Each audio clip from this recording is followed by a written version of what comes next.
అనుసంధానం చేసుకున్నప్పుడు ఎవరెవరిని మన స్మృతి పథంలో ఉంచుకుని ఈ నామాల్ని అనుసంధానం చేసుకోవాలి. మన గురువు గారిని గారికి తెలియదండి. మనకి ఎవరైతే మంత్రోపదేశం చేశారో ఆ ఆచార్యుల్ని స్మరించుకుంటాం. కానీ అక్కడ గురుభ్యః అని బహువచనం ఉంది. బహువచనం ఉండడం వలన ఇద్దరికంటే ఎక్కువ మంది ఉండాలి. ఇద్దరికంటే ఎక్కువ మంది అంటే ముగ్గురు. మనకు పంచ సంస్కారములను ప్రసాదించి అట్లే మంత్రమంత్రార్థములను ప్రసాదించి జ్ఞానమును ప్రసాదించిన ఆచార్యులను ఒకరిని స్మరించుకోవాలి. మన ఆచార్యులకు ఏ ఆచార్యులతో సంబంధం ఉంది? స్వాచార్యేణ తదన్వయోస్తి అనే వాక్యం ప్రకారం మనవాళ మామునుల యొక్క తిరువడి స్థానీయులు మన ఆచార్యులు కనుక మనవాళ మామునులను స్మరించుకోవాలి. వారికి ఆచార్యులు నమశ్రీశైలనాథాయ అని చదువుకుంటున్నాం కదా. మనకి నచ్చినా నచ్చకపోయినా ప్రసాద లబ్ధ అనగానే ఓసారి వర వెలుగుతుంది, ఓహో ప్రసాదం లభిస్తుంది అని. కనుక వారు తిరువాయువడి పిళ్ళగారు ముగ్గురు ఆచార్యులను అస్మద్గురుభ్యో నమః అన్నప్పుడు మనం స్మృతిపథంలో ఉంచుకొని స్మరించుకోవాలి. అస్మత్ పరమగురుభ్యో నమః అన్నప్పుడు వారికి ఆచార్యులైన ఈ గ్రంథమును మనకి అనుగ్రహించినటువంటి శ్రీ పిళ్ళై లోకాచార్యుల వారిని, వారికి ఆచార్యులు జనకులు అయిన శ్రీ వడక్కు త్రివీధి పిళ్ళై మహానుభావులను, వారికి ఆచార్యులైన నంబిళ్ళై అనే ఆచార్యులను ముగ్గురిని అస్మత్ పరమగురుభ్యో నమః అన్నప్పుడు స్మరించుకోవాలి. అస్మత్ సర్వగురుభ్యో నమః అన్నప్పుడు నంబిళ్ళై వారికి ఆచార్యులైన నంజీయత్ అనే ఆచార్యులను, వారికి ఆచార్యులైన భట్టత్ అనే ఆచార్యులను, వారికి ఆచార్యులైన ఎంబార్ అనే ఆచార్యులను అనుసంధానం చేసుకోవాలి. ఎంబార్కు ఆచార్యులు భగవద్ రామానుజులు కనుక శ్రీమతే రామానుజాయ నమః, వారికి ఆచార్యులు శ్రీ పరాంకుశదాసాయ నమః. ఒకసారి చెప్పుకోవాలి, ఎవరిని చెప్పుకున్నా చెప్పుకోకపోయినా, ఎందుకంటే మా వంశానికి మూల పురుషులు కనుక శ్రీ పరాంకుశదాసాయ నమః. ఇక అక్కడి నుంచి ఒక్కొక్కరు చెప్పిన శ్రీమన్నారాయణుని వరకు పెడుతుంది. కనుక గురు పరంపర అనుసంధానంలో మనం అనుసంధించుకునే ఒక ఆచార్యులు ప్రసాదించిన గ్రంథం ఇది. పిళ్ళై లోకాచార్యుల వారంటే అంత గొప్పవారు. వారి ఆచార్యులైన వడక్కు త్రివీధి పిళ్ళై నమ్మాళ్ళవార్ల యొక్క తిరువాయుమడి దివ్య ప్రబంధానికి నమ్మాళ్ళవార్లు అనుగ్రహించినట్టు నంబిళ్ళయ్య గారు అనుగ్రహించినటువంటి దివ్యమైన వ్యాఖ్యానాన్ని ఏ రోజుకు ఆ రోజు విని ఇంటికి వెళ్ళి అందులోని విశేషాంశములను తాము గ్రంథరూపంగా రచిస్తే అది ఈనాడుకు ఈడు 36,000 అనే భగవద్విషయ వ్యాఖ్యానంగా అవతరించింది. వారి యొక్క కుమారులే ఈ పిళ్ళై లోకాచార్యుల వారంటే. అంటే ఆచార్య అంటే ఆచార్య లక్షణములు సద్వంశ ప్రసూతులై ఉండాలి. ఆచార్య అంటే కులీన, భగవత్ సంప్రదాయం ఎడదగకుండా వచ్చే సంప్రదాయానికి చెందిన వారై ఉండాలి. అట్లాంటి ఆచార్యులు పిళ్ళై లోకాచార్యుల వారు. వడక్కు త్రివీధి పిళ్ళై అట్లాంటి వారు కనుక ఎంత గొప్పవారంటే భగవద్విషయాన్ని విని విని విని విని నంబిళ్ళై సన్నిధిలో విని వైరాగ్యం బాగా వంటబట్టేసిన వారై వివాహం అయినా భార్యతోటి సంసార జీవితం గడిపేవారు కాదు. పాప మా తల్లిగారు మొదటి రోజు గదిలోకి పంపించిన తర్వాత చెమటలు కక్కుకుంటూ బయటకు వచ్చేసారు. ఈయన ఆ తల్లిగారు అడిగింది, ఏమిరా నాయన ఇలా వచ్చేస్తే ఎలాగరా అంటే, ఏమో నాకు పామును చూసినట్టు అనిపిస్తోందమ్మా అన్న. సాంసారిక విషయములని పాముల వంటివి అనేది బాగా వంటబట్టేసిన వారు కనుక అట్లా వస్తే పాపం ఆవిడ కంగారు పడి గురువుగారు నంబిళ్ళై మహాచార్యులు వ్యాకరణాల్ని మహాభాష్యాల్ని అధికరించి ఎదురిని జయించడం కోసమని న్యాయశాస్త్రమును అధికరించి తత్వ నిరూపణం కోసమని వేదాంత శాస్త్రమును అధికరించి తత్వసారార్థమును అనుభవించడం కోసం అని వేదం అనూచ్య ఆచార్య అంతేవాసినం అనుశాస్తి. శాస్తి కాదు, అనుశాస్తి అంటే దానికి అర్థం ఏమిటి? గురువుగారు వెనకాతల వెళ్ళి ఎవరెవరైనా ఆయన ఆగరా నీకు చెప్పాల్సిన విషయం ప్రధానమైనది చెప్పలేదని అనుశాస్తి. వాడిని మళ్ళా శాసిస్తున్నారు. గురువుగారు చెప్తున్నారు, ఇవి మర్చిపోకు సుమా, మాతృదేవోహ పితృదేవోహ ఇత్యాదులన్నీ చెప్పి అంతా చదువుకున్న తరువాత నువ్వు సాంసారిక జీవితాన్ని కూడా గడపాలి సుమా, గృహస్థాశ్రమ జీవితాన్ని కూడా గడపాలి అని ఉపదేశం చేస్తాడు. మరి మావాడు ఈయన భార్యకేసే చూడటం లేదండి, ఇలా అయితే వంశం ఎలా వృద్ధి చెందుతుంది అని ఆవిడ వచ్చి పాపం నంబిళ్ళయ్య గారి దగ్గర మొరబెట్టుకుంది. అప్పుడు వారు సరేనమ్మా, ఈసారి ఎప్పుడైనా పొరపాటుకు వచ్చినప్పుడు ఓసారి అమ్మాయిని చూపించండి అన్నారు. అలా పెరుమాళతో పాటుగా పొరపాటు కొడుతూ గురువుగారు వెనకాతలే వడకుతురు వీసి పిల్లయ్య గారు పెడుతున్నారు. ఆవిడ వచ్చి దాసోహం పెడితే ఎవరి విడ అంటే ఈవిడ వడకుతురు వీసి పిల్లయ్య గారి భార్య అండి అని అత్తగారు చెబితే అమ్మ మంచి సంతానాన్ని కనాలి నువ్వు అని ఒకసారి ఇంకేసి చూశారు ఆయన. అంటే ఎంత గురుభక్తి అంటే ఆచార్యులు చూశారంటే సంతానం కనాలి అనుకున్నారు ఆయన. తత్ప్రభావంతో ఒక కుమారుడు జన్మించాడు. ఆవిడ వడకుతురు వీసి పిల్లయ్య గారు ఆ 10 దివసాలు అయిపోయిన తర్వాత నామకరణం చేశారు. చేసిన తర్వాత ఒకసారి మళ్ళా నంబిళ్ళయ్య గారు, ఏమండి మీ అబ్బాయి నామకరణానికి నన్ను పిలవలేదేమిటి అని అడిగి, ఇలా లౌకిక కార్యక్రమానికి పిలిచేదేమిటని పిలవలేదండి. ఏం పేరు పెట్టారు అని అడిగారు. మా గురువుగారి పేరే పెట్టుకున్నానండి, లోకాచార్యులు. నంబిళ్ళయ్య గారి పేరేం పేరు? లోకాచార్యులు. ఎన్న ఉరహారియనో ఎన్నురెక్క అంటారు మనవాళ్ళ మామూలు ఉపదేశరత్నం వాళ్ళను. ఉరహారియన్ కందాడై తోழப்பர் தம் முகப்பால் ఎంత ఉరహారియనో ఎన్నురెక్క. కందాడై తోழப்பர் అనేవారిచ్చిన బిరుదనామం అది. లోకాచార్యులు, జగద్గురువులు అని వారి నామమే వీరికి ఉంచుకున్నారు. ఆయన పెద్ద అయినా ఆయన చిన్న అయినా కనుక మన ఇంట్లో కూడా ఉంటారుగా పెద్ద కృష్ణుడు, చిన్న కృష్ణుడు, తెల్ల కృష్ణుడు, నల్ల కృష్ణుడు. అలాగే వీరిని పిళ్ళై లోకాచార్య అన్నారు. మా ఆచార్యుడు తిరునామమే ఉంచుకున్నానండి అంటే, అరేరే నేను పెరుమాళ్ళ తిరునామం ఉంచాలనుకున్నానయ్యా, మరో కుమారుని కను అని వారు ఆదేశిస్తే మరో కుమారుణ్ణి కన్న తర్వాత అழகிய మణవాళ పెరుమాళ్ నాయరా, రంగనాథుని యొక్క తిరునామం. అழகிய మణవాడనంటే రంగనాథ్. అంటే అలా ఆచార్యులకు వశంవదులై ఉన్నటువంటి ఇరుకన్నర్ కన్బుడయ నంబిళ్ళై. ఇరుకన్నర్ ఇద్దరు కృష్ణులు, ఇద్దరు కృష్ణులయందు ప్రీతి కలిగినటువంటి నంబిళ్ళై. 2 కన్నుల వంటి వారు ఇద్దరు కృష్ణులు. ఒకరు పెరియవాచ్యాన్ పిళ్ళై కృష్ణసూరి వారి తిరునామం, మరొకరు వడకుత్తిరి వీధి పిళ్ళై. అక్కడ ఉండే వడకుత్తిరి వీధిలో ఉండేవారు కనుక ఆ వీధి పేరుతోటే పౌరుషనామాలను, వారి పేరు కృష్ణమాచార్యులు కనుక ఈ ఇద్దరిని అంతేవాసులుగా కలిగిన వారు నంబిళ్ళై. అందులో ఒకరి యొక్క కుమారులే ఈ పిళ్ళై లోకాచార్యుల వారంటే. మనకు వ్యాఖ్యానంలోనికి వెళ్ళిన తరువాత నిరూపణం జరుగుతుంది. వరదరాజస్వామి వారి యొక్క అవతారమే పిళ్ళై లోకాచార్యుల వారు అనేది మనం అక్కడ ఎలాగ మళ్ళీ అనుసంధానం చేసుకోవాలి కనుక అంత గొప్పవారు పిళ్ళై లోకాచార్యులు.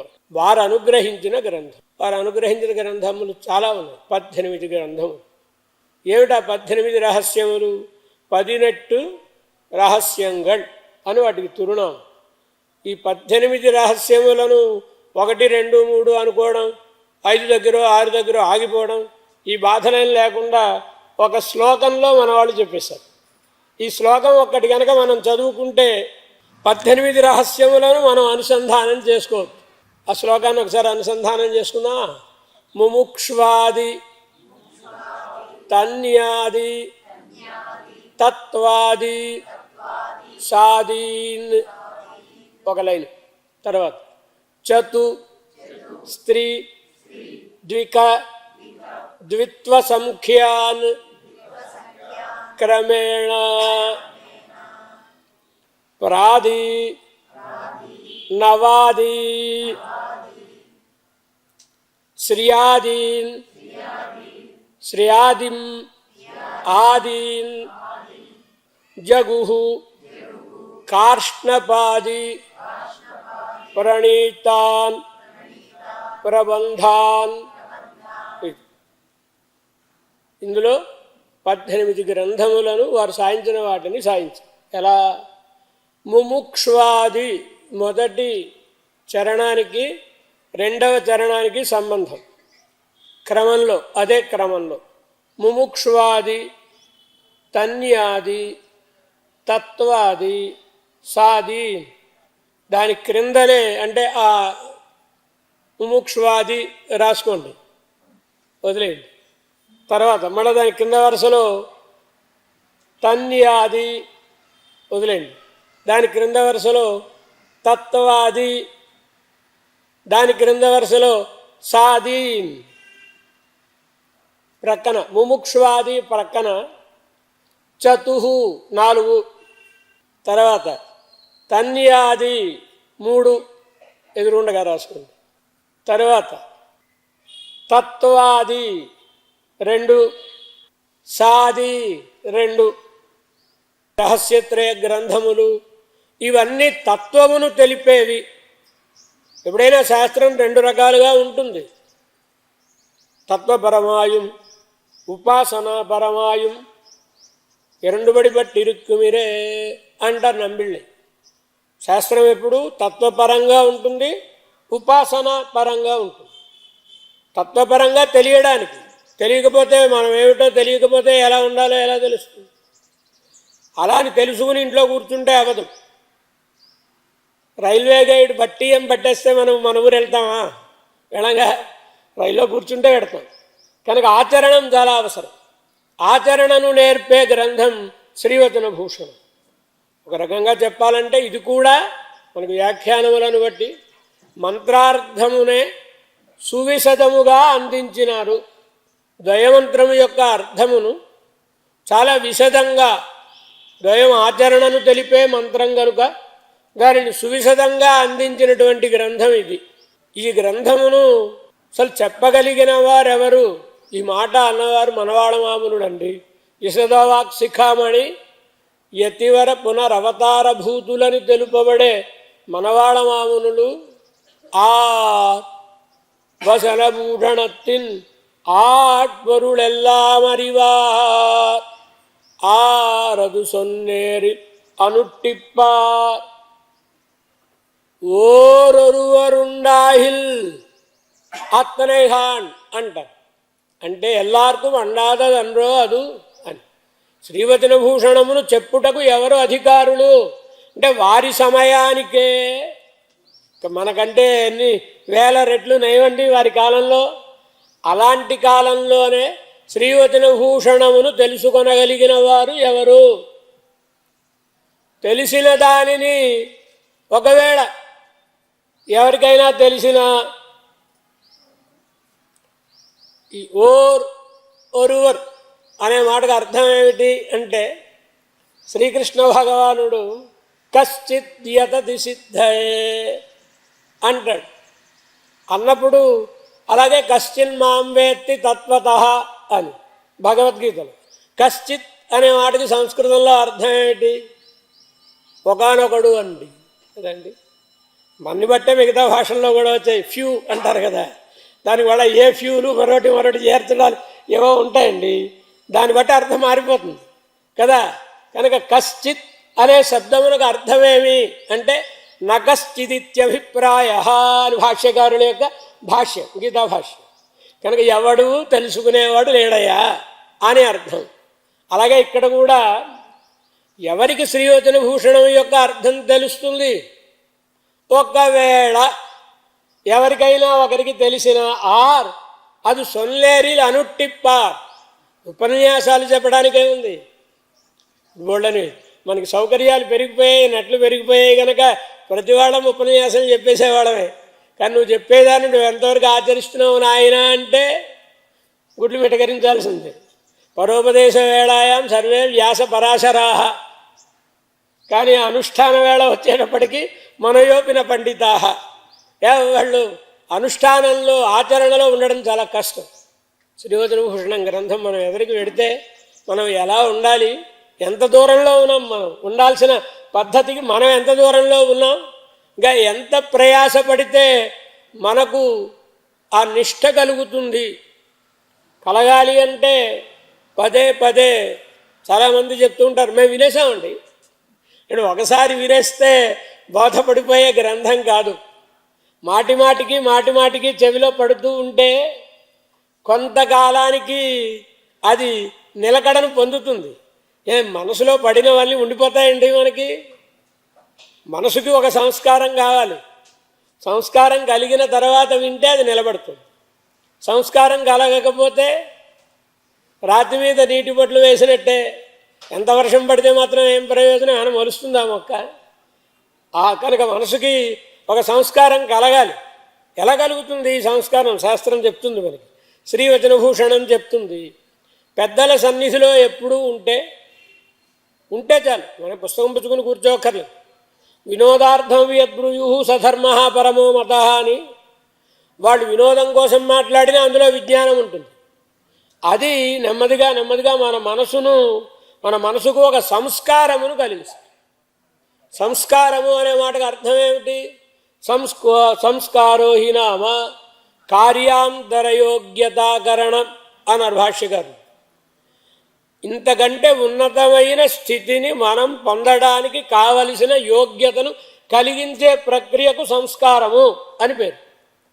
ఆ సంస్కారం ఎలా కలుగుతుంది? మనకి పెద్దల సన్నిధిలో ఉంటే, వారి నడవడికను పరిశీలిస్తే, వారి ఉపదేశాన్ని పరిశీలిస్తే, ఉపదేశం అనే అక్కర్లేదు, మామూలుగా మాట్లాడినా అందులో విజ్ఞానం ఉంటుంది. మనలా లౌకికమైన వ్యవహారములను వారు మాట్లాడరు గనక, ఎప్పుడు మాట్లాడినా ఏదో మనకి విజ్ఞానదాయకమైన విషయమే ఉంటుంది గనక వారి సన్నిధిలో ఉండాలి. జాలు వారిన రత్నముల వంటి సూక్తులను మూటగట్టుకోవాలి. అనేక మంది పెద్దలు, ఒక్కొక్కరికి ఆనువంశికంగా పెద్దల దగ్గర నుంచి వచ్చినటువంటి సూక్తి రత్నములు అనేకములు ఉంటాయి. వాటినన్నిటినీ అలా ప్రోధి చేసి అందించిన గ్రంథమే శ్రీవచనభూషణం. కనుకనే ఈ గ్రంథములకు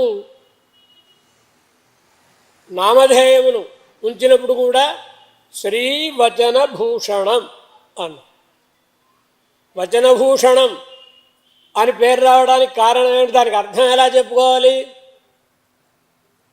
వచనం చ భూషణం చ తద్ వచనభూషణం అని కర్మధారయం చేసి చెప్తే అది అంత సమగ్రంగా చెప్పుకున్నట్టు అవదు. ఎందుకని అంటే రత్నం చ తత్ భూషణం చ రత్నభూషణం అని చెప్పుకున్నాం అనుకోండి. చెప్పుకుంటే రత్నం ఉన్మీల్యతే అని బంగారంతో ఉంగరం చేయించుకుని అందులో రత్నం పెట్టుకుంటే రత్నానికి గొప్పతనం. అంటే ఇప్పుడు గొప్పతనం రత్నానిదా బంగారందా? మళ్ళీ తలగొక్కోవాలి. ఎందుకు వచ్చింది ఈ కర్మధారయం? కనుక అలా వదిలేద్దాం. మరి రత్న ప్రచురం తత్ భూషణం చ రత్నభూషణం, రత్న ప్రచురం చ తద్భూషణం రత్న ప్రచురభూషణం. మధ్యమ పదలోపి సమాసం అండి.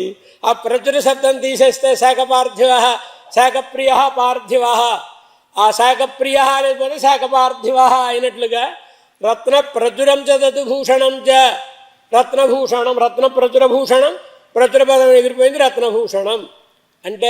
అలాగే వచనభూషణం, వచనములు తెలుగులో చెప్పుకుంది, వచనములు అధికముగా ఉన్న భూషణము అని అర్థం. అంటే వచనములు అధికంగా ఉన్నాయి. వచనములంటే పూర్వాచార్యుల వచనములు, ఇతిహాస సూక్తి శ్రీ సూక్తులు పూర్వాచార్యులవే కానివ్వండి, శృతివాక్యములు కానివ్వండి, పురాణ ఇతిహాసములు కానివ్వండి, ఇవి అధికంగా ఉండి తమ మాటలు తక్కువగా ఉన్నటువంటి గ్రంథం కనుక ఇది శ్రీవచనభూషణం అని ఈ గ్రంథాన్ని మనకి అనుగ్రహించారు. అందుచేత మన పెద్దలు మనకు అనుగ్రహించిన విజ్ఞానం అంతా ఒకే ఒక్క గ్రంథంలో ఇమిడ్చి మనకు అందించారు శ్రీవచనభూషణంగా. కనుక ఈ శ్రీవచనభూషణాన్ని మనం అనుసంధించడానికి సిద్ధపడుతున్నాం. మా లక్ష్మీనారాయణ గారు డాక్టర్ గారు ఆయన అడిగారు, శ్రీవచనభూషణం కావాలండి మాకు అని. శ్రీవచనభూషణం అనుసంధానం చేసుకోవచ్చును కానివ్వండి, ఈ నెల్లాళ్లలో పూర్తవుతుందని నేను చెప్పలేను అని ముందే వారికి విజ్ఞాపనం చేశాను. ఎందుచేత అంటే ఈ గ్రంథం అట్లాంటిది. మళ్ళా అవసరమైతే తర్వాత మళ్ళా మనం కూర్చోవలసి ఉంటుంది. ఇప్పుడు ఈ నెల్లాళ్లలో ఎంతవరకు గ్రంథం అవుతుందో అంతవరకు అనుసంధానం చేసుకుందాం. ఇప్పుడు మీరెవరు పరీక్షలకు వెళ్ళడం లేదు కనుక గబగబా ఎన్ని సూత్రాలు అయిపోయాయి, ఎన్ని ప్రకరణాలు అయిపోయాయి, మనం పరీక్ష ఇచ్చేస్తామా అనుకోవటం లేదు. విజ్ఞానాన్ని పొందడం కోసమే కనుక ఈ గ్రంథాన్ని ఎంతవరకు మా స్వామివారు మాకు అనుగ్రహించినటువంటి విషయాలు చాలా అలా అలా అలా స్ఖాళిత్యాన్ని పొంది మిగిలి ఉన్నవి ఏమైనా ఉంటే వాటిని మనం ఈ నెల్లాళ్ళలో అనుసంధానం చేసుకోవడానికి ప్రయత్నం చేద్దాం. కనుక 9:30 కల్లా ఖచ్చితంగా మనం ప్రారంభించుకుంటే కొంత గ్రంథం అయినా నడుస్తుంది మనకు. ఇది గ్రంథం యొక్క వైభవం. ఇక గ్రంథంలో ప్రతిపాదింపబడిన విషయం ఆరంభమే వేదములతో ఆరంభిస్తుంది గనక వేదవేద్యమైనటువంటి వస్తువేదో ఆ వస్తువును పొందుటకు కావలసినటువంటి మార్గమేమో దానిని సమగ్రంగా సందేహమునకు ఆస్కారం లేకుండా అందించినటువంటి గ్రంథం ఈ గ్రంథం. కనుక 3 రకములుగా గ్రంథము గొప్పది, అనుగ్రహించిన వారు ఆప్తతములు, అందులోని విషయము అవశ్య జ్ఞాతవ్యమైనటువంటిది. కనుక గ్రంథంలోనికి మనం వెళదాం. మీకందరికీ కోశములు దగ్గర ఉంచుకుని ఈ గ్రంథాన్ని చదివితే మళ్ళా ఇంటికి వెళ్ళిన తర్వాత మా స్వామివారు ఎప్పుడు సాయిస్తూ ఉండేవారు, వేడి చింతనము అంటూ ఉండేవారు. అంటే గ్రంథం విన్న తర్వాత ఇంటికి వెళ్ళి చూసామనుకోండి బోధపడుతుంది. ఈ నెల్లాళ్ళు అయిపోయిన తర్వాత చూద్దాం అనుకుంటే ప్రతి పేజీ కొత్తగానే కనిపిస్తూ ఉంటుంది మనకి. అంటే మనం అంత మేధావులం కనుక, అంటే నేను నన్ను గురించి చెప్తున్నాను, మీరందరూ మేధావులు అయి ఉంటారనుకోండి, నా సంగతి చెప్తున్నాను నేను. కనుక ఒకసారి గ్రంథం అయిపోయిన తర్వాత మళ్ళీ ఇంటికి వెళ్ళి మనం చూసుకున్నాం అనుకోండి ఇంక అలా నిలబడిపోతుంది. బట్టలు తడిపి ఆరేసుకునే వాళ్ళు ఉంటారు కదండి, వీళ్ళల్లో కొంచెం ద్రావిడ దేశంలో వాళ్ళని చూసి నేర్చుకోవాలి మనం. వాళ్ళు కొంచెం తడి ఉండగానే ఆ బట్టల్ని అలా మడతలు వేసి మళ్ళీ ఆరేస్తారు, ఆరేసినా ఆ మడతలలోనే ఆరుతుంది. అలా మనకి హృదయంలో పడిన విషయాన్ని ఆ వేడి ఉండగానే ఒకసారి స్మరించామనుకోండి, ఆ తర్వాత ఎప్పుడైనా రీకలెక్ట్ చేసుకున్నప్పుడు మళ్ళీ ఆ మాటలు గుర్తుకు వస్తాయి మనకి. లేకపోతే అంతా క్రొత్తగానే ఉంటుంది కనుక కోశం ఉండడం చాలా, ఇది కాలక్షేపం, ఉపన్యాసం కాదుగా. కనుక గ్రంథం ఉండాలి, గ్రంథాన్ని చూడాలి, మళ్ళీ తర్వాత స్మరించుకోవాలి. ఆ కోశములు కావలసిన వాళ్ళు మన వాళ్ళకి పేర్లు ఇస్తే తెలుగు అనువాదంతో ఉన్న గ్రంథాలనే మీకు అందిస్తారు కనుక కొంచెం తర్వాత మళ్ళీ చూసుకోవాలనుకున్నా ఒకసారి కాలక్షేపం అయిపోతే తెలుగు అనువాదం చదివినా ఇబ్బంది లేకుండా ఉంటుంది. ముందే అనువాదం ఉంది కదా అంటే ఆ తెలుగు కూడా ఆరంలాగే ఉంటుంది కనుక అది అంత ఉపకారం కాకపోవచ్చు మనకి. సకల వేద సంగ్రహమాన మొదటి వ్యాఖ్యాన పంక్తులు. ఈ గ్రంథమునకు పిళ్ళైలోకాచార్యుల వారు మూల చూర్ణికలను అనుగ్రహించినటువంటి వారైతే జనన్యాచార్యులు తిరునారాయణపురత్తు ఆయ్ అనే మహానుభావులు ఒకరు, శ్రీమన్మనవాళ మామునులు, ఇరువురు వ్యాఖ్యానములను అనుగ్రహించారు. మణిప్రవాళంలో మణిప్రవాళ శైలి అని అందమైన శైలిని మన పూర్వాచార్యులు కనిపెట్టిందే. సంస్కృతము ద్రావిడము రెండు కలిసి ఉండేటటువంటి భాష. ఆ భాషలో అనుగ్రహించారు. మనకంటే తెలుగు వాళ్ళకి భాషాభిమానం తక్కువ, తమిళులకు చాలా ఎక్కువ. కనుక వాళ్ళు మళ్ళీ ఈ గ్రంథాలన్నిటినీ అచ్చమైన తమిళంలో రాసుకున్నారు. మళ్ళీ ఈ వ్యాఖ్యానాలన్నిటినీ వాళ్ళు భగవద్ విషయం వీటిని అన్నిటినీ కూడా అచ్చమైన తమిళంలో మళ్ళీ వేసుకుని వాళ్ళు ప్రింట్ చేసుకుని వేసుకున్నారు. కానీ మనకు మన పూర్వాచార్యులు ఏ వాక్యములను పలికారో ఆ వాక్యములను నోట పలకడమే ఆనందదాయకం కనుక కొంచెం ఆ వాక్యములకు వారందరూ ఆచరణశీలురైన వ్యాఖ్యాతలు కనుక ఎప్పుడైనా అందరికీ చాలామంది మన సంప్రదాయమే కాదు బయట ఉండేవాళ్ళకు కూడా చాలామంది కథలు చెప్తూ ఉంటారండి. ఈ గ్రంథంలోంచి అక్కడ ఎందుకు దక్కకూడదు కానీ మీకు తెలియడం కోసం చెప్తున్నాను. ఒక తల్లి తన కుమారుణ్ణి తీసుకుని వివేకానందుడి దగ్గరికి తీసుకుని వెళ్ళింది. ఏమిటమ్మా అంటే మా వాడు రోడ్డు మీద ఎక్కడ కనిపినా స్వీట్ కనబడితే తినేస్తున్నాడండి, దానివల్ల వ్యాధులు వస్తాయని చెప్పండి బాబు అని. వచ్చే వారం తీసుకురామ్మా చెప్తాను అన్నట్టు ఆయన. వచ్చే వారం తీసుకెళ్ళింది తల్లి. తర్వాత వారం తీసుకురా అమ్మ అన్న. తర్వాత వారం తీసుకెడితే దగ్గరికి పిలిచాడు ఆయన. ఏమిరా నాయన ఏం చేస్తున్నారా, అలా తినొచ్చుండ్రా, తప్పు కదరా, ఆ బయట ఉండే పదార్థాలు తింటే ఆరోగ్యం పాడైపోతుందిరా అంటే మానేశాడు. ఆ తర్వాత తల్లి ఎప్పుడో కనబడినప్పుడు చిత్రం అండి, నేను తల మొత్తుకుని చెప్పానండి 100 సార్లు వాడికి ఆ మాట వినలేదండి. మీరేదో పెద్ద చెప్పేస్తారనుకుంటే ఏం చెప్పలేదు, ఓ మాట అలా తినకూడదురా నాయన అని మానేశాడండి మా వాడు. ఎలా మానేశాడండి బాబు అంటే, ఏం లేదమ్మా, నాకు కూడా స్వీట్లు అంటే ఎక్కువ ఇష్టం, ముందు నేను మానాలి కదా, మానవానికి 2 వారాలు పట్టింది నాకు, మానిన తర్వాత నేను చెప్తే పనిచేసింది. అంటే ఆచరణపూర్వకంగా ఉండేవాళ్ళ వాక్యములకు ఆ శక్తి ఉంటుంది. మనం ఎందుకు ఈ పాసురాలే చదవాలి, ఈ వాక్యములను అనుసంధానం చేయాలి అంటే, ఆ పాసురములేవి ఒక గ్రంథం రాయాలని రాసుకుంటే వచ్చినవి కాదు. ప్రేమ ప్రవహించి ప్రేమతో పరమాత్మను దర్శించి అనేక అనుభవములను పొంది ఆ అనుభవం వలన కలిగినటువంటి ఆనందం అనేది మనసు లోపల ఇమడక బయటకు వాగ్రూపకంగా ప్రవహిస్తే జాలువారిన ప్రబంధాలవి. కనుక అది తనంత తానుగా ఉద్భవించినటువంటి ప్రబంధాలండి అవి. వాళ్ళ అనుభవం ఎంత గొప్పది, ఆ అనుభవం ఉంటుంది కనుకనే వాటిని అనుసంధానం చేస్తే మనకి అంతో ఇంతో బుద్ధి శుద్ధి కావడం. కనుకనే పూర్వాచార్యుల సూక్తులను మనం నోట ఉచ్చరించడం మనలో ఒక సంస్కారాన్ని కలిగిస్తుంది. అందుకోసమనే ఆ సూక్తులను మనం అనుసంధానం చేసుకుంటాం. అలాంటి వారు 2 ఆచార్యులు. జనన్యాచార్యులు అసలు మొట్టమొదటిగా వ్యాఖ్యానాన్ని అనుగ్రహించిన వారు వీరే. తిరునారాయణపురత్తాయని తిరునారాయణపురంలో వేంచేసి ఉంటారు. తిరునారాయణపురం సెల్వపిళ్ళై ఆ పెరుమాళ్లకు తల్లిలా వీరు సేవ చేసేవారు కనుక ఆయ్ అంటే తల్లి. జనని ఆచార్యులు, జనని సంస్కృతంలో జనని కదండి, తమిళంలో ఆయ్ కనుక జనని ఆచార్యులు అని వారికి తిరునామం.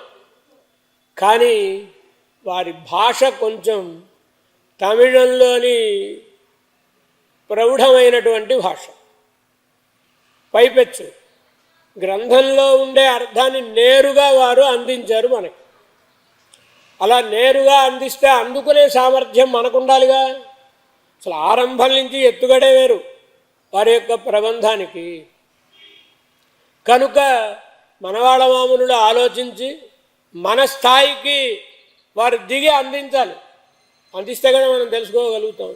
అందుకోసమని మరొక వ్యాఖ్యానమును మనవాళ్ళ మామూలులో అనుగ్రహించారు. వారి వ్యాఖ్యానం లేకపోతే మనకి బోధపడదు ఈ గ్రంథం, అంత ప్రౌఢమైనటువంటి గ్రంథం.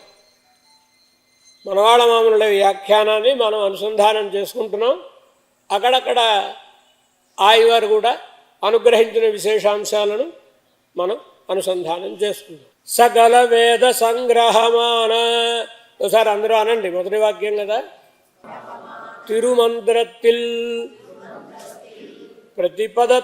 பதத்ரயத்தாலும் பிரதிபாதிக்கப்படுகிற ஆகாரத்ரயமும்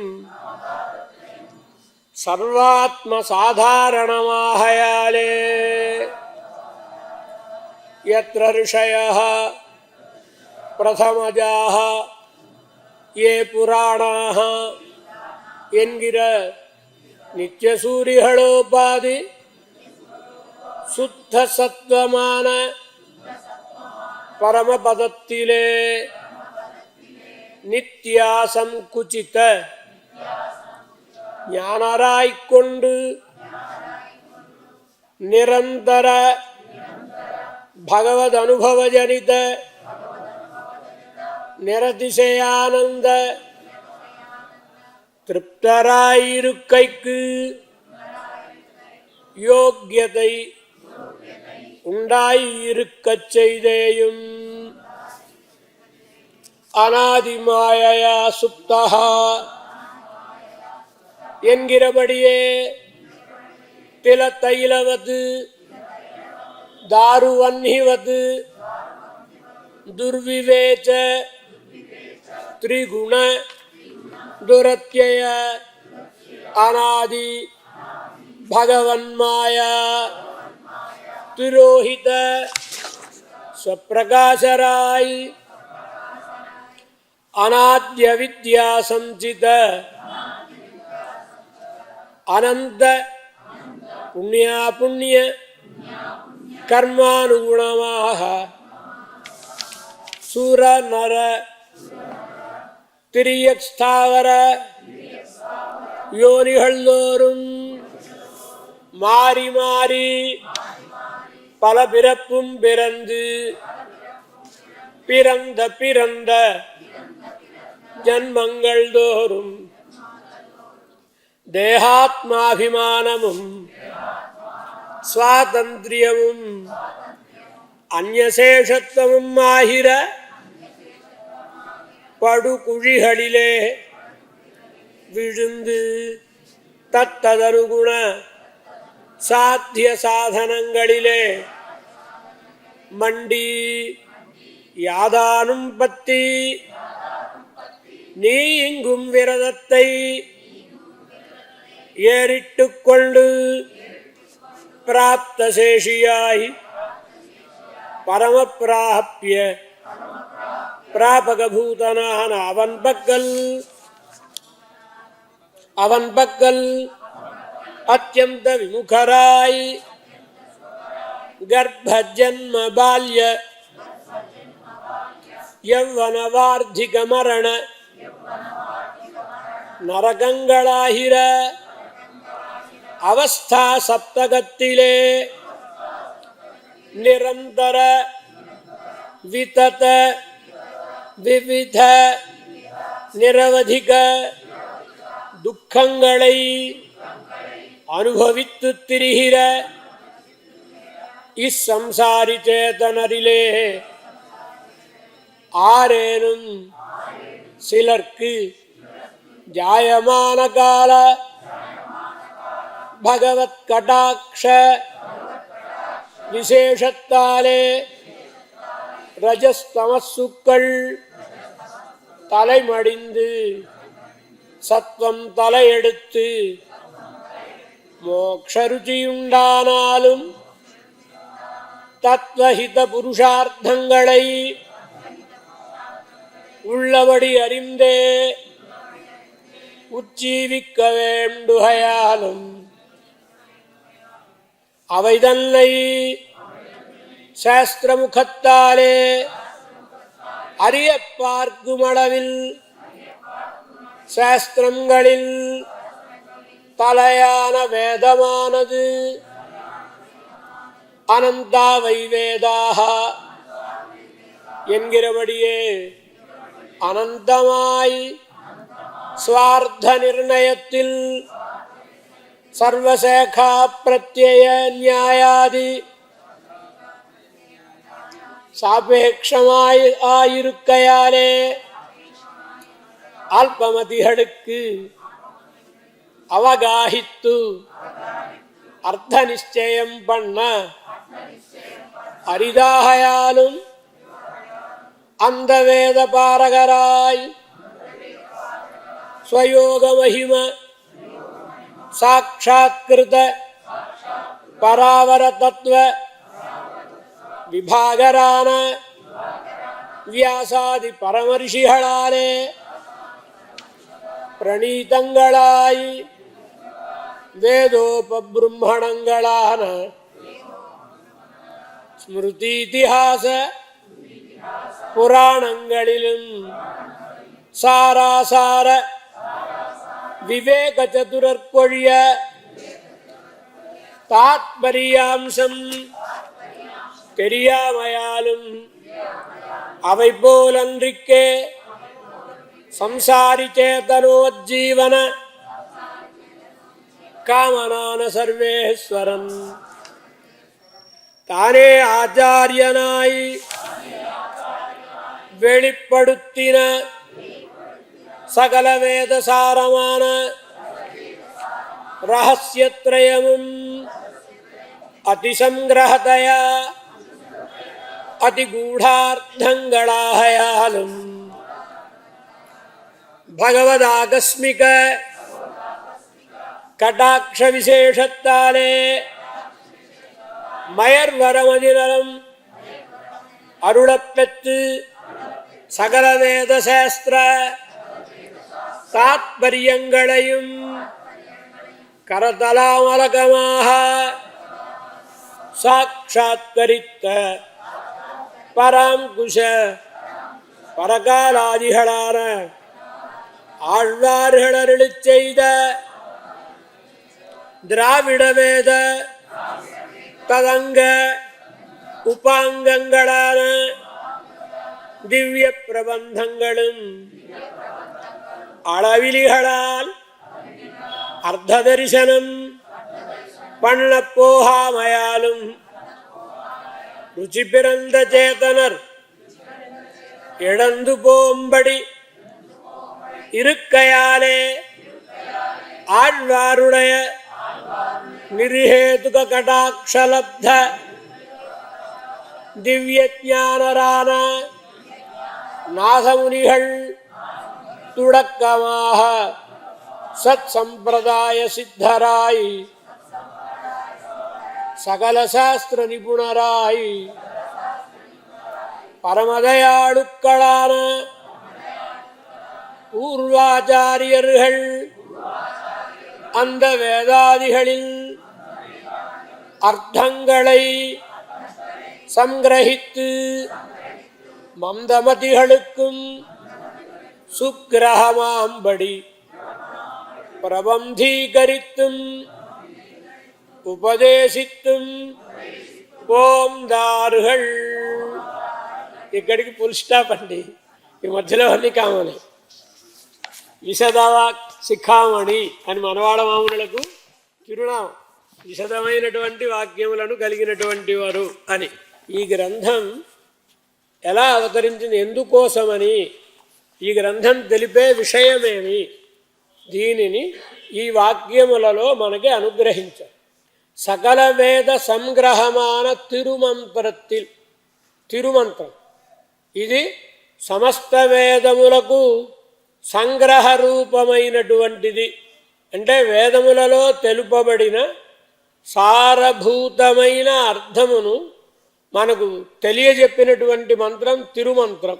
రుచో యజూంషి సామాని తథైవ అధర్వణాని చ యచ్చాన్యదపి. ఋగ్వేదం, యజుర్వేదం, సామవేదం, అథర్వవేదం, ఇంకా ఏమైతే వాంగ్మయం ఉందో అంత సర్వమష్టాక్షరాంతస్థం. అన్యదపి వాంగ్మయం యచ్చ సర్వం అష్టాక్షరాంతస్థం. 8 అక్షరములలో ఇమిడ్చి అందించాడు భగవానుడు. వేదములను అనుగ్రహించినవాడు భగవానుడే.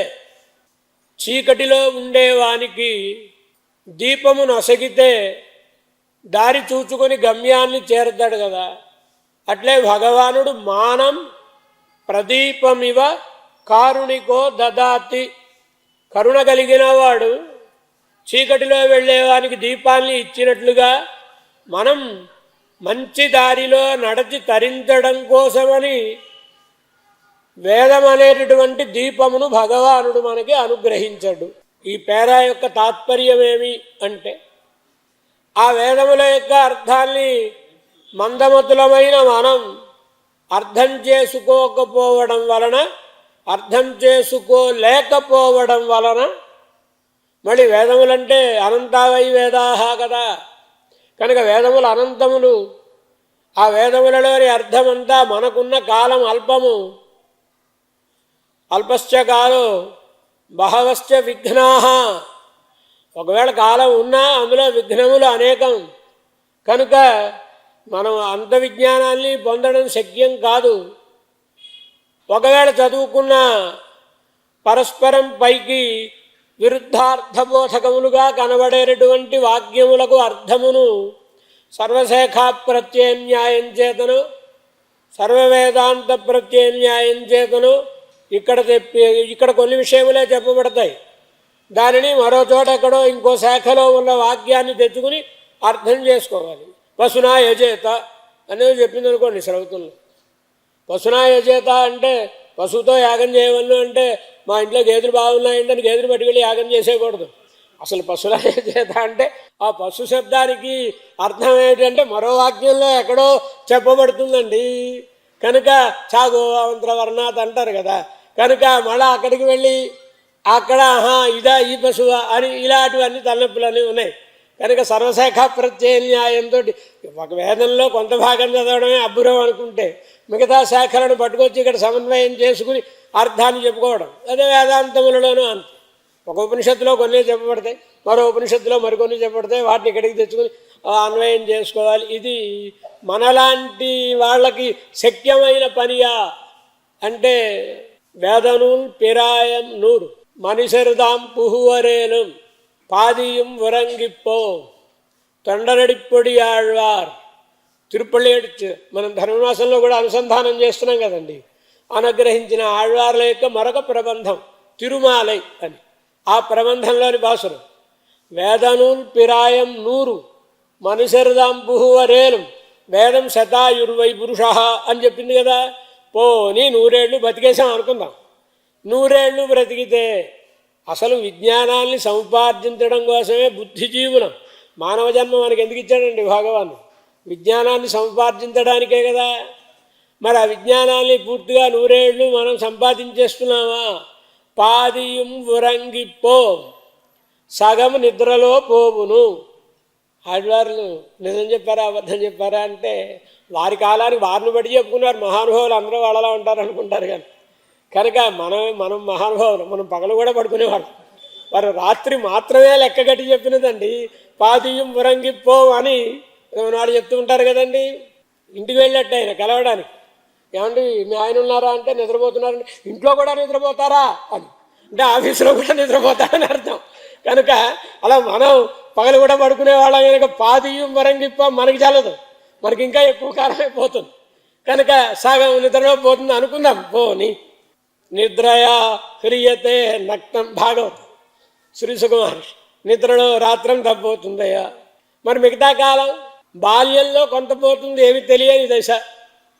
కొంచెం తెలివితేటలు వచ్చిన తర్వాత వ్యవాయేన జవావయ సంపాదన అనుభవము ఏదో కొంచెం వయసు ఉండగానే 4 రాళ్ళు వెనకేసుకోవాలండి. నదీ వేగోపమం యవ్వనం, నదీ వేగం లాంటిది రా నాయన యవ్వనం అని ఉపన్యాసానికి పంపించాడు తండ్రి కొడుకుని. వచ్చిన దగ్గర నుంచి వాడు మారిపోయాడు. వాడిని చూసి తండ్రి ఏమిట్రా ఇలా పాడైపోయావు నువ్వు అంటే ఉపన్యాసానికి వెళ్ళొచ్చానండి. ఉపన్యాసంలో ఏం చెప్పారు ఆయన? నదీ వేగోపమం యవ్వనం. నాయన యవ్వనం అనేది నది నీళ్లు ప్రవహిస్తూ ఉంటాయి కదా, వెళ్ళిపోయిన నీళ్ళు వెనక్కి వస్తాయా? వెళ్ళిపోయిన రోజు వెనక్కి వస్తుందా? కనుక ఇప్పుడే అనుభవించేయాలనండి. అంటే ఈయన పురాణం చెప్పి ఆయన దగ్గరికి తీసుకెళ్ళాడు. ఏమంటే మా అబ్బాయి పురాణం విని పాడైపోయాడండి అంటే నాయన నేను నదీ వేగోపమం యవ్వనం అంటే ఈ యవ్వనంలో ఉన్నప్పుడే ఏమైనా చెయ్యాలరా నాయన. తర్వాత వినబట్టం లేదండి, కనబట్టం లేదండి, కాళ్ళు సాగటం లేదండి అంటావు గనక చెయ్యగలిగిన ఏమైనా యాత్రలో మరొకటో మంచి మాటలు వినడమో ఉంటే ఇప్పుడే చెయ్యమని నేను చెప్పాను, అంతేగాని ఇప్పుడే అనుభవించేసే మిగతావన్నీ వాయిదా వేసని చెప్పలేదయ్యా. నీకు అలా అర్థమైందనమాట అన్నాడు. అలా మరి యవ్వనంలో కూడా కుటుంబ భరణేనవా, కుటుంబాన్ని పోషించుకోవడం కోసం ఎప్పటికీ మనకు కుదురుతుందండి విజ్ఞానం సముపార్జించడానికి. రిటైర్ అయిపోయిన తర్వాత ఖాళీయే కదండి. రిటైర్ అయిపోతే వృద్ధాప్యం ఊరికే వస్తుందా? ఎప్పుడు దానికి చుట్టాలు బంధువులు ఉంటారు. కఫం గారు, లేదా వినికిడి తగ్గుట, లేదా చూచుట తగ్గుట, కీళ్ళ నొప్పులు, కాళ్ళ నొప్పులు ఇలాంటివి ఉంటాయి కదండి. కనుక వీటన్నిటితోటి కూడి వస్తుంది. కనుక అలాని నేను కూడా 70 ఏళ్ళండి. కనుక నేనేం వృద్ధుల్ని అవహేళన చేస్తున్నాను అనుకోకండి. వృద్ధాప్యం గొప్పది ఒక రకంగా వృద్ధాప్యం భగవంతునితో సమానముగా చేయునది. ఏ పుణ్యం చేయకపోయినా భగవంతునితో సమానముగా చేసేది ఒక వృద్ధాప్యం మాత్రమే. జరా కరోత్యకృత పుణ్యమపి, పుణ్యం చేయకపోయినా వృద్ధాప్యం ఏం చేస్తుందండి? యమమివ కరధృత దండం, ఎప్పుడూ చేతిలో కరపట్టుకోవాలండి. దండధారి యముడికి ఏం పేరు? దండధరుడు కదండి ఆయన. అంటే యమధర్మరాజుతో సమానం చేసేసిందా లేదా? యమమివ కరధృత దండం శివమివచ విరూపాక్షం, శివునికి విరూపాక్షుడని పేరండి. మరి ఇదివరకు అందమైన ఏదో సుర్మా రాసుకున్న కళ్ళే కానీ ఇప్పుడు ఆ నేత్రాలన్నీ పీలిపోయి వికృతంగా ఉంటాయి కనుక విరూపాక్షుడు. శివమివచ విరూపాక్షం. శివుని చెప్పిన తర్వాత కేశవుని వదిలేసిన వదలకూడదుగా. హరిమివ సగదం. శ్రీమన్నారాయణుడు ఎప్పుడు గదాదండం పట్టుకుని ఉంటాడు కదండి. వైకుంఠ ఆమాగ్ర కరాభిమృష్టాం గదాం సదాహం శరణం ప్రపద్యే. గద అంటే వ్యాధి అని పేరు. హరిమివ సగదం. ఎవడని అడగండి. ఈ మధ్యన కొంచెం కళ్ళు తిరుగుతున్నట్టున్నాయండి. ఏదో చెప్తూ ఉంటారు కదండి వృద్ధాప్యం వచ్చిన తర్వాత. కనుక ఏమైంది ఇప్పుడు? ముగ్గురితోటి సమానం చేసిందా లేదా వృద్ధాప్యం? ఇన్నిటితోటి వస్తుందండి. అప్పుడు నిజానికి మనకి చదవాలని ఉన్నా చదవడానికి ఓపుకుండా పిల్లలు కూడా చెప్తారు, ఉపన్యాసానికి వెళ్ళిరండి, ఆ గంటన్నర అయినా మీ పోరు మాకు తప్పుతుంది అని. కానీ పెడితే ఇక్కడ కూర్చోలేము, వినలేము. కనుక వృద్ధాప్యం ఇన్నిటినీ పట్టుకొస్తుందండి మనకి. కనుక వృద్ధాప్యంలో ఏమి వినబడదు. అజ్ఞానయం త్యసక్తాచ్చ వార్ధకం సముపస్థితం అంటాడు కదా. కనుక మన కాలం ఇలా గడిచిపోతే భగవంతుణ్ణి తెలుసుకోవడానికి ఎంతకాలం ఉంది? అవతలు చూస్తే వేదమా అనంత పారం, ఒడులేదు, వేదానికి అంతం లేదు. పోనీ కొంత దూరమైనా వెళ్ళకపోతామా, ఈత కొడదాం అనుకుంటే కొంచెం చదివేసి ఊరుకోవడానికి వీలేదు. బహు వేదితవ్యం. ఇందులో పనికిరాని మాటలేమి త్యాద్యాంశాలు ఉండవు. వేదం అంటే ఇవాళ ప్రసాదంలో పుచ్చుకున్న పులిహార లాంటిది కాదు.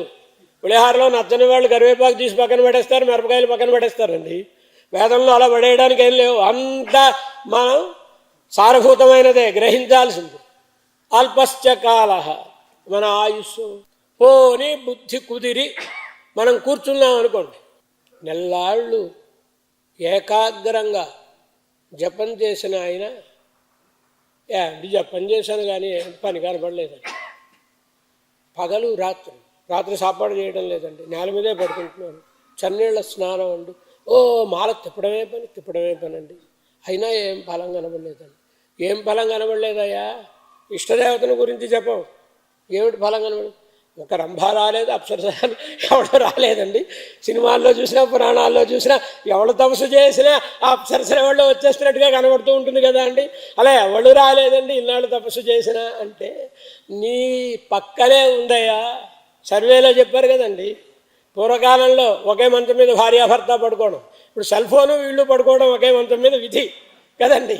కనుక సోఫాలో కూర్చున్నా ఆవిడో పక్కన ఈయనో పక్కన, ఆవిడ సెల్ ఫోన్ ఆవిడదే, ఈయన సెల్ ఫోన్ ఈయనది. ఇది చాలదండి మనం పాడు చేయడానికి.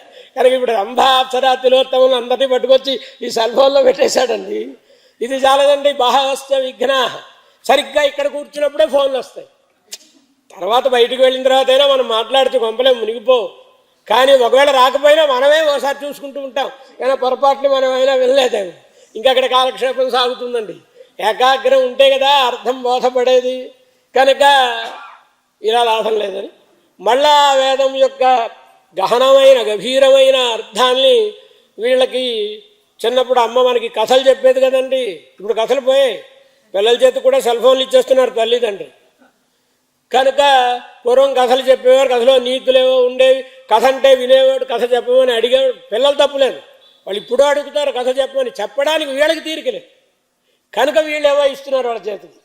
అందుచేత ఆ కథలు చెబితే అందులో నీతి ఉండేది, కథతో పాటు నీతి గుర్తుండేది జీవితకాలం అంతా. మహాపురుషులైన వాళ్ళు ఉన్నారు కదండి, శివాజీని గురించి చెప్తూ ఉంటారా? చిన్నప్పుడు వాళ్ళ అమ్మ వీరగాథలన్నీ చెబితే విని మహావీరుడు అయ్యాడని. కనుక లోపం ఇప్పుడు పిల్లల్లో ఉండదు, మనలోనే ఉంటుంది. మోల్డ్ చేసే వయసులో మనం వాళ్ళని సరిగా మోల్డ్ చేయడం లేదు కనుక లోపం మన మీదే పెట్టుకోవాలి తప్ప పిల్లల్ని అనుకో కదా. అలా కథల రూపంలో చెబితే బోధపడుతుందేమో. వేదాంతం అనగానే ఎవరు వింటారండి? కనుక ఇలా కథలంటే వింటారు కనుక ఇతిహాసం జరిగిన కథలు, కొన్ని రూపక ప్రక్రియలోని కథలు, పురాణంలో కొన్ని కథలు జరిగినవి ఉంటాయి, రూపక ప్రక్రియలోనూ ఉంటాయి పురాణములు. ఇట్లాంటి వాటి ద్వారా 18 పురాణముల ద్వారా 2 ఇతిహాసముల ద్వారా మనకి విజ్ఞానాన్ని భగవానుడు మహర్షుల ద్వారా అందింపజేశాడు. అది మనకి అంతంత గ్రంథాలు బోధపడమే కష్టం కనుక మనం అది చదివిన తర్వాత ఏదో రైతు బజారుకి వెళ్ళిన తర్వాత పక్కవాడు అడుగుతున్నాడు, కాకరకాయలు ఎంతయ్యా అని. ఈ పక్కవాడు, నేను మొన్ననే వచ్చాను అమెరికా నుంచి, వీడేమో స్కూల్ బడిలో చదువుకున్నాడు, నేను కాన్వెంట్లో చదువుకున్నాను, వాడు కాకరకాయ అని, నేను కాకరకాయ కేకరకాయ అని. కనుక ఇలా చదువుకోక శాస్త్రజ్ఞానం బహుక్లేశం బుద్ధేశ్చరణ కారణం ఉపదేశాద్ధరిం బుద్ధ్వా విరమేత్ సర్వకర్మసు. ఇదంతా కాచి వడగట్టి మన పెద్దవాళ్ళు చెప్పిన మాట అండి. శాస్త్రాలు చదవగా అదా ఇదా అని ఇప్పుడు వీడికి సందేహాలు ఆరంభం అవుతాయి గనక ఉపదేశాద్ధరిం బుద్ధ్వా. ఉపదేశం అనే మాటకి అర్థం ఏమిటి? ఉపదిశ్యతే అని. ఉపదేశం చేయబడేది అంటే మంత్రం అండి. మంత్రార్థ జ్ఞానం ద్వారా సారభూతమైన అర్థాన్ని గ్రహించాలి అని. ఆ మంత్రార్థమునే చెవిక్కినియ సెంజొల్లే, చెవికి చాలా భోగ్యమైన రీతిలో ఆళ్వార్ల చేత భగవంతుని కరుణతో అజ్ఞానం అనేది ఏమాత్రము కలవని దివ్యమైన జ్ఞానము కలిగిన ఆళ్వార్ల చేత ప్రబంధ రూపంగా అనుగ్రహింపబడి తరువాతి కాలంలో తమ యొక్క తపశ్శక్తితో ఆళ్వార్లను సాక్షాత్కరించుకుని తద్వారా పరావరతత్వ యాథాత్మీయ జ్ఞానవేత్తలైనటువంటి నాథ యామున యతివరాది పూర్వాచార్యులు తమ గ్రంథములలో మన బుద్ధిని అనుసరించి ఎలా చెబితే మనకి బోధపడుతుందో అలా అనుగ్రహించారు గ్రంథములను. వాటి యొక్క సారాంశమే ఈ గ్రంథములో మనకు అనుగ్రహింపబడుతున్నది. ఇది ఈ పేరా యొక్క సారాంశం. ఒక్కొక్క వాక్యం యొక్క అర్థాన్ని మనం అనుసంధానం చేసుకుంటూ పెడదాం. పుణ్యకాలం అయిపోయింది, మళ్ళీ రేపటి దినం